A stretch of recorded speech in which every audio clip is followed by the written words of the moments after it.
آمن الرسول بما أنزل إليه من ربه والمؤمنون।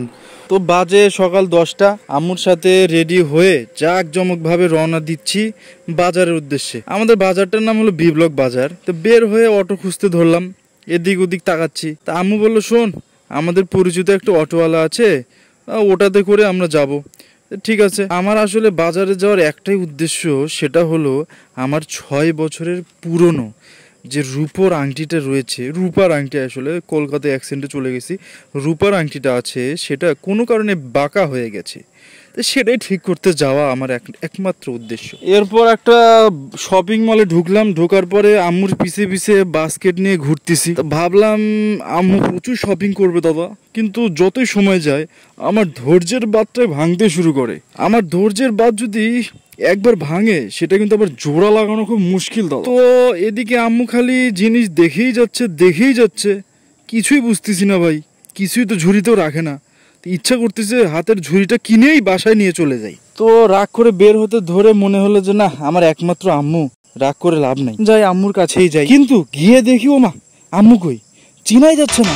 এখানে 3টা same to same বোরখা, একই হাইট। আমি একটু মাথা খাটাতে হবে যে না, আম্মু কোনটা। তো ট্রিক্সটা কি, যার হাতে ঝুড়ি নেই সে আমার আম্মু। পরে আমি কোনো মতে খুঁজে পেলাম।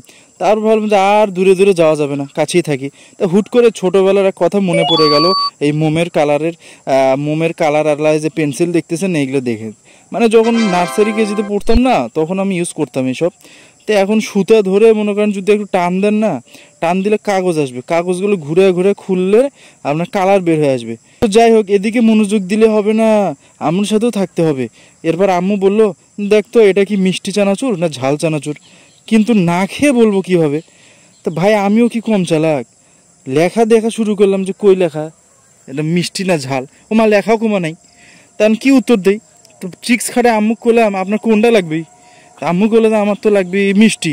তখন আমি করলাম তাহলে কয়া দিই ঝাল। তা বললাম এটা ঝাল চানাচুর, তাই না, আম্মু আর কিনলো না। এরপর আমরা অনেকক্ষণ ঘুরলাম, ঘুরতে ঘুরতে শুধুমাত্র একটা কাঁটা চামচ নিলাম, আর আমি ভাবলাম আমি একটা কলম নেই, নিলাম কলম নিয়ে তারপরে রওনা দিলাম অন্য একটা দোকানের উদ্দেশ্যে। তো অন্য একটা দোকানে বিসমিল্লাহ বলে ঢুকলাম। ঢোকার পরে সেখানে কিছু প্লাস্টিকের ঝুড়ি নিল আম্মু।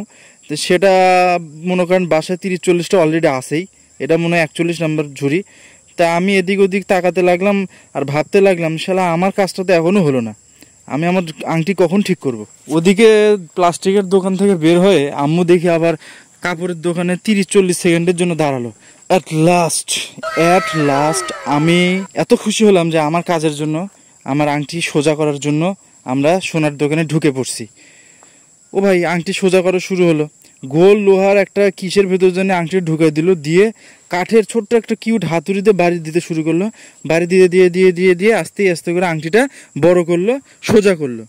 কয়েকটা মিনিট লাগলো জাস্ট। আপনাদের যদি কারো এরকম দরকার হয় আংটি সোজা করার, অবশ্যই এটা সোনার হতে হবে, আমাকে কুরিয়ার সার্ভিস করে পাঠিয়ে দেবেন, আর ব্যাগ নেওয়ার কথা ভাববেন না। 6 বছরের পুরনো সে আংটিটা হাতে পরলাম, মানে আঙ্গুলে পরলাম, পরে খুশি মনে আবার বের হলাম। এবার আর একটা দোকানে গেলাম, কিছু একটা তো নিতেই হবে ভাই, কিছু একটা নেওয়ার জন্যই তো গেলাম। তা আমি তো বসে আছি চুপ করে, অনেকক্ষণ হয়ে যাচ্ছে, কিরে আম্মু বের হয় না কে। তো আমি একটু আগায় গেলাম, আগায় যায় দেখি আম্মু কি জানি খুঁজতেছে। তো এই যে এই কি গোল কালার, এটা কি বলে জানি, এটা নিয়ে দিকে এর মধ্যে লেখা 180 টাকা। হুট করে আম্মু আর দাম বলে দোকানদার যে 100 টাকা। তা আমার মনটা চাইলো যে দাদা আমি মাটিটা ফাঁক করে মাটির নিচে ঢুকে যাই, কিন্তু পারলাম না, ব্লগটা বানাতে হবে, শেষ করতে হবে। তা আমি ওইখানে দাঁড়ায় থাকলাম। আপনারা এখন অবশেষে বলেন দেখি লাস্টে কত টাকা দিয়ে আমরা এই যে অ্যালুমিনিয়ামের এটা যে কি বলে, ঢোসকা না ভান্ড, যাই হোক, এটা কিনলাম, আপনারাই বলেন, ঠিক আছে। এরপর আমরা কালো জিরা কিনলাম, কিছু পেঁপে কিনলাম, আপনার আদা মরিচ এগুলো কিনলাম, রসুন চেনা শেষ।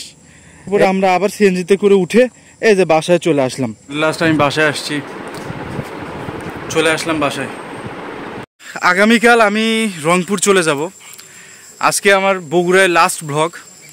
তো কালকে থেকে ইনশাল্লাহ রংপুরে আপনাদের সাথে দেখা হবে। তো আজকের ব্লগটা আমি এখানেই শেষ করলাম। এখন মাগরিবের সময় হয়ে এসেছে, আর পরের শ্যুটগুলো আমি নেব না, এইটুকুই রাখবো। আচ্ছা, সবাই ভালো থাকবেন, সুস্থ থাকবেন, আল্লাহ হাফিজ।